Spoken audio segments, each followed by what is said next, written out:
Sir, రానున్న ఎన్నికల్లో పల్నాడులో వైసీపీ ఖాళీ కాబోతోంది, 7కు 7 స్థానాలు టీడీపీ కైవసం చేసుకోబోతోంది అంటూ కూడా ఒక వార్త ఇప్పుడు బయటకు వచ్చింది. ఆ దిశగానే కొన్ని పరిణామాలు కూడా అక్కడ చోటు చేసుకుంటూ ఉన్నాయి.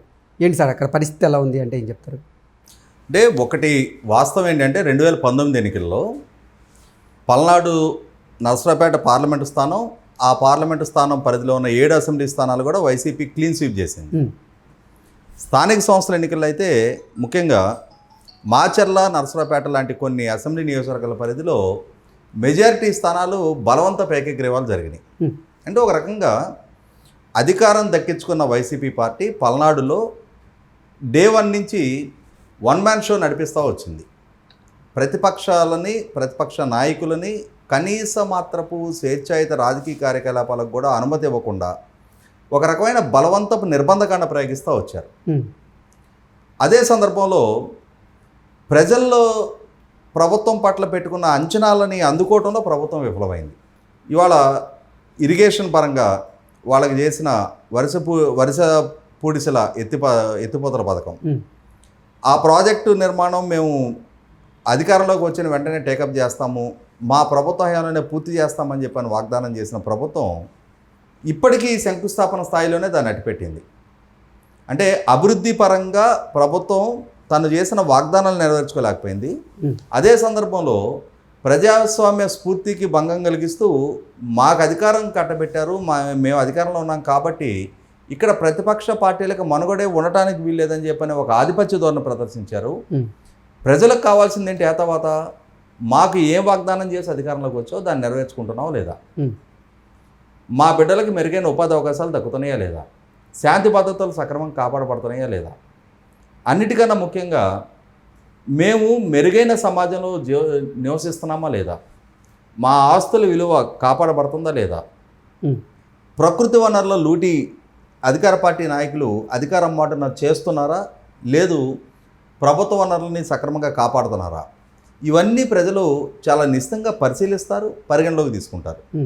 అక్కడ అధికార పార్టీలో ఒక రకమైన అరాచకత్వాన్ని పెంచి పోషించారు. ప్రకృతి వనరుల్ని అడ్డగోలుగా లూటీ చేస్తూ వచ్చారు. అన్నిటికన్నా ముఖ్యంగా రాజకీయ అవినీతి ఆర్గనైజ్డ్గా పెరిగిపోయింది ఆ ప్రాంతంలో. వీటికన్నిటి నేపథ్యంలో ఇవాళ అభ్యర్థిత్వాల ఖరారు దగ్గర కూడా అక్కడ సృష్టించుకున్న సంక్షోభ నేపథ్యంలో వైసీపీ పార్టీలో ఇవాళ 22 మంది పార్లమెంట్ సభ్యులు ఉన్నారు. అందులో రఘురామకృష్ణరాజు గారు మొదట్లోనే పార్టీతో విభేదించి కొంత దూరం జరిగారు. మిగిలిన 21 మంది పార్లమెంట్ సభ్యుల్లో కూడా మోస్ట్ ఎఫెక్టివ్గా పనిచేసిన పార్లమెంట్ మెంబర్ ఎవరైనా ఉన్నారు అని అంటే అది నరసరావుపేట పార్లమెంట్ సభ్యుడు లావు కృష్ణదేవరాయలు గారు. ఇక్కడ లావు కృష్ణదేవరాయలు గారి నేపథ్యం కూడా ఒకసారి మనం గమనించుకోవాలి. విజ్ఞాన సంస్థల అధినేత లావు రత్తయ్య గారి కుమారుడిగా విద్యా సంస్థల నిర్వహణలో దశాబ్దాల తరబడి అనుభవం, కొన్ని వేల మంది ఇన్ఫ్యాక్ట్ లక్షల మంది విద్యార్థుల్ని తీర్చిదిద్దిన సంస్థలకు అధినేతలుగా వాళ్ళకి సమాజంలో కొంత గౌరవ మర్యాదలు ఉన్నాయి. అదే సందర్భంలో లావు కృష్ణదేవరాయలు కూడా తన తండ్రి పేరు ప్రతిష్టలకి మచ్చదేకుండా తనకి అవకాశం కల్పించిన ప్రజల క్షేమం దృష్టిలో పెట్టుకొని ప్రజాప్రతినిధిగా పూర్తిస్థాయి న్యాయం చేయగలిగాడు. మిగిలిన ప్రజాప్రతినిధుల సంగతి ఎట్లా ఉన్నా తన వరకు కేంద్ర ప్రభుత్వంతో పెద్దలతోటి లాబింగ్ చేసుకొని తన నియోజకవర్గ అభివృద్ధికి సంబంధించి నేషనల్ హైవే నిధులు రప్పించుకోవడం దగ్గర నుంచి ఒక రకంగా అక్కడ నియోజకవర్గంలో అంటే మీకు చిలకలూరుపేట నుంచి మాచర్ల వరకు ఆ 7 అసెంబ్లీ నియోజకవర్గాల పరిధిలో కొంత ఉద్రిక్త వాతావరణం ఎక్కువగా చెలరేగుతుండే గ్రామాలు ఎక్కువ, మోస్ట్ సెన్సిటివ్ విలేజెస్ ఎక్కువ ఉన్నాయి, ఫ్యాక్షన్ నేపథ్యం ఉన్న గ్రామాలు ఎక్కువ ఉన్నాయి. మాచర్ల నియోజకవర్గం తరచూ ఒక మాచర్లనే కాదు, నీకు చిలకలూరుపేట, నరసరావుపేట, గురజాల ఏ నియోజకవర్గ పరిధి చూసుకున్నా కూడా ఘర్షణపూరిత వాతావరణం ఎక్కువగా చెలరేగే గ్రామాలు చాలా ఎక్కువ ఉన్నాయి, హైపర్ సెన్సిటివ్ విలేజెస్ అనమాట. అటువంటి ప్రాంతానికి ప్రాతినిధ్యం వహిస్తూ కూడా తను నాన్ కాంట్రవర్షియల్గానే కొనసాగాడు. కానీ ఆ నియోజకవర్గంలో తను అడుగుపెట్టిన నాటి నుంచి కూడా విడదల రజనీ గారు చిలకలూరుపేట శాసనసభ్యులుగా ఉన్న నాటి నుంచి లావు కృష్ణదేవరాయలు గారి ఉనికిని కూడా భరించేది కదా ఆమె. తర్వాత రోజులు ఆమె మంత్రిగా బాధ్యతలు చేపట్టిన తర్వాత కూడా లావు కృష్ణదేవరాయలు గారికి కనీస మాత్రపు మర్యాద ఇవ్వకపోవటం, ఆయన అంటే ప్రోటోకాల్ ఉల్లంఘన జరగటం, ఆయన ఏదైనా ప్రోగ్రామ్కి అటెండ్ అవుతుంటే అక్కడ దాడులకు పాల్పడటం, చివరికి ఆయన సొంత వాహనం మీద కూడా దాడికి దిగే పరిస్థితులకు దారితీసినాయి అక్కడ. తర్వాత ఇదంతా ఎందుకు అనుకొని ఆయనే కొంచెం దూరంగా ఉండటం మొదలుపెట్టారు. ఇది చిలికి గాలివానలాగా మరేం జరిగిందంటే ఇవాళ జగన్మోహన్ రెడ్డి గారు స్వయంగా సృష్టించుకున్న సంక్షోభం వచ్చేటప్పటికి ప్రజల్లో కొద్దో గొప్ప పేరు ప్రఖ్యాతులు తెచ్చుకున్న లావకృష్ణదేవరాయలు గారిని ఆయన అభ్యర్థిత్వం నర్సరాపేటలో నిరాకరించి గుంటూరుకు మారమని చెప్పటం, అదే సందర్భంలో విడదల రజనీ గారిని చెల్లూరుపేట నుంచి ఆమెను గుంటూరు వెస్ట్కి మార్పించే ప్రయత్నం చేయటం, ఇట్లాంటి కొన్ని మార్పు చేర్పులకి ప్రయత్నం చేస్తూ వచ్చారు. ఇదే సందర్భంలో ఎప్పుడైతే లావకృష్ణదేవరాయలు గారిని మార్పు నిర్ణయం అనేది అది వినుకొండ నియోజకవర్గం ఎక్స్ఎమ్మెల్యే మక్కెన మల్లికార్జునరావు గారు, అటువంటి వాళ్ళు ఒక రకంగా కాంగ్రెస్ పార్టీలో గతంలో ఎమ్మెల్యేగా పనిచేసినా కూడా 2019 ఎన్నికల సందర్భంగా జగన్మోహన్ రెడ్డి గారు మీరు బొల్లా బ్రహ్మనాయుడు గారికి పనిచేయండి అని చెప్పని ఇచ్చిన ఆదేశాలని తూచా తప్పకుండా పాటించి బొల్లా బ్రహ్మనాయుడు గారికి గెలుపుకి దోహదం చేసినా కూడా అధికార పార్టీ నాయకుల వైఖరి అంటే సీనియర్ నాయకుల్ని పరిగణలోకి తీసుకోకుండా వాళ్ళకి ఇవ్వాల్సిన గౌరవ మర్యాదలు ఇవ్వకుండా వీళ్ళు ఒంటెద్దు పోకట్లు పోవటం, అన్నిటికన్నా ముఖ్యంగా వాళ్ళ మీద చెలరెగుతున్న అవినీతి ఆరోపణ నేపథ్యంలో ప్రభుత్వ పరంగా చర్యలు తీసుకునేవలసిన దగ్గర తీసుకోకుండా స్వయాన బొల్లా బ్రహ్మనాయుడు గారు అక్కడ ఒక రైతు మీద చెప్పు తీసుకొని కొట్టబోవడానికి ప్రయత్నం చేయటం, తన పార్టీకే సంబంధించిన రైతులని పోలీస్ కేసుల ద్వారా అరెస్టులు చేయించడం, తర్వాత చివరికి అదే హైకోర్టు వరకు వెళ్ళి అంటే అక్కడ రైతుల తరపున చివరికి కేసులు హైకోర్టులో కూడా దాఖలైన పరిస్థితులు, ఇవన్నీ ప్రజల్లో తీవ్ర వ్యతిరేకతకు దారితీసినాయి.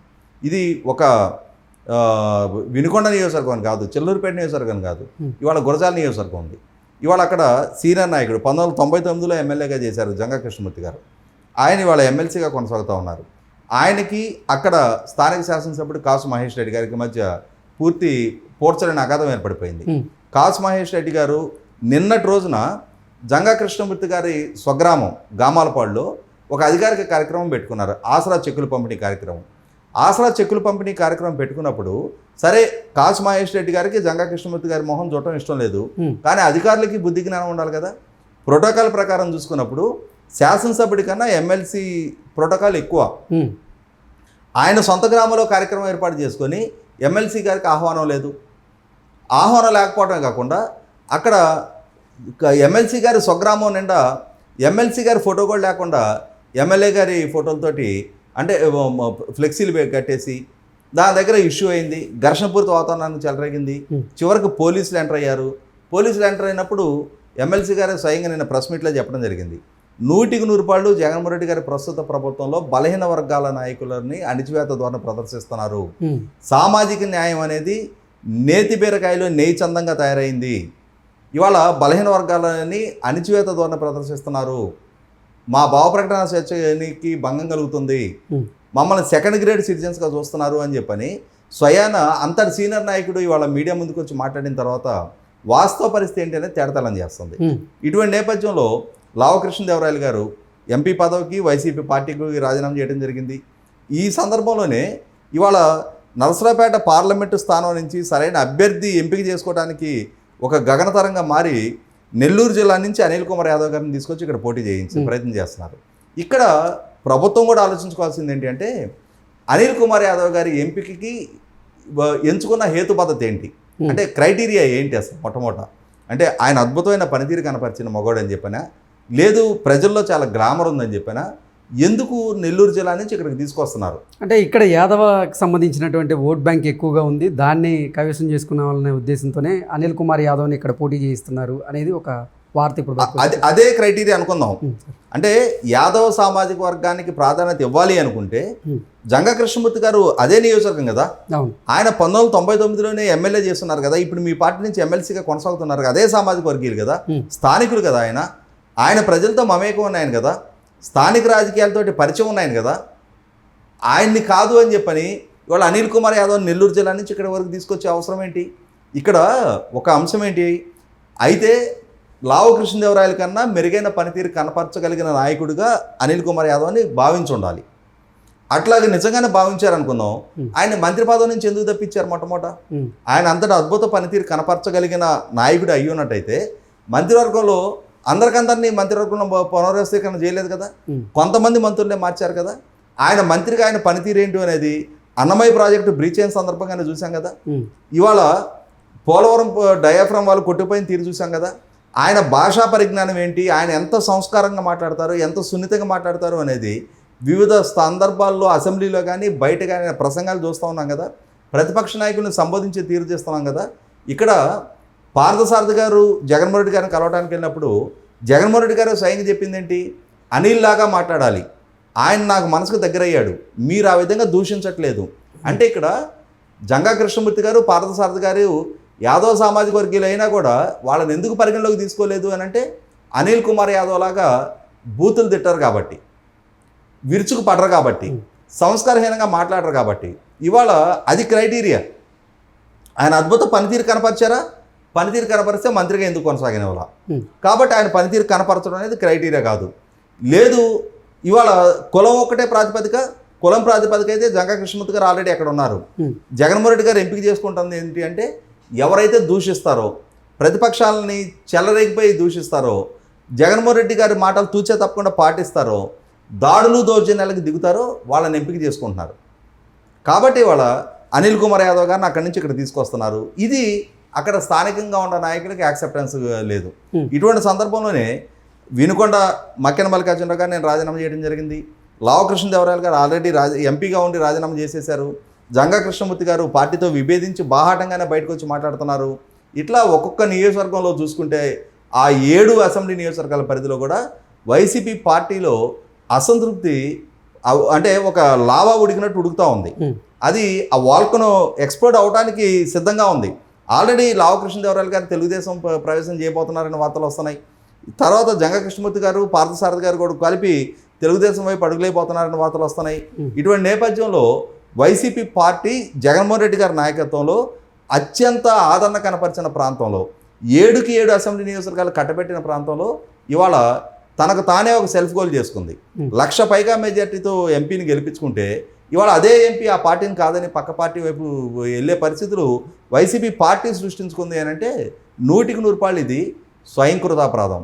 జగన్మోహన్ రెడ్డి గారి అతిశయం, అభ్యర్థులకి వాళ్ళకేం ప్రాధాన్యత లేదు, నా మొహం చూసి ప్రజలు ఓటేస్తారు అని చెప్పని ఆయన అతిశయమే ఇవాళ వైసీపీ పార్టీని పల్నాడు ప్రాంతంలో రేపటి రోజున ఆ 7కి 7 అసెంబ్లీ నియోజకవర్గాల పరిధిలో కూడా కనుమరుగు అయ్యే పరిస్థితులు రేపు ఏదైనా దాదేశాయనంటే 100కి 100 జగన్మోహన్ రెడ్డి గారే బాధ్యులు. Okay sir, thank you so much.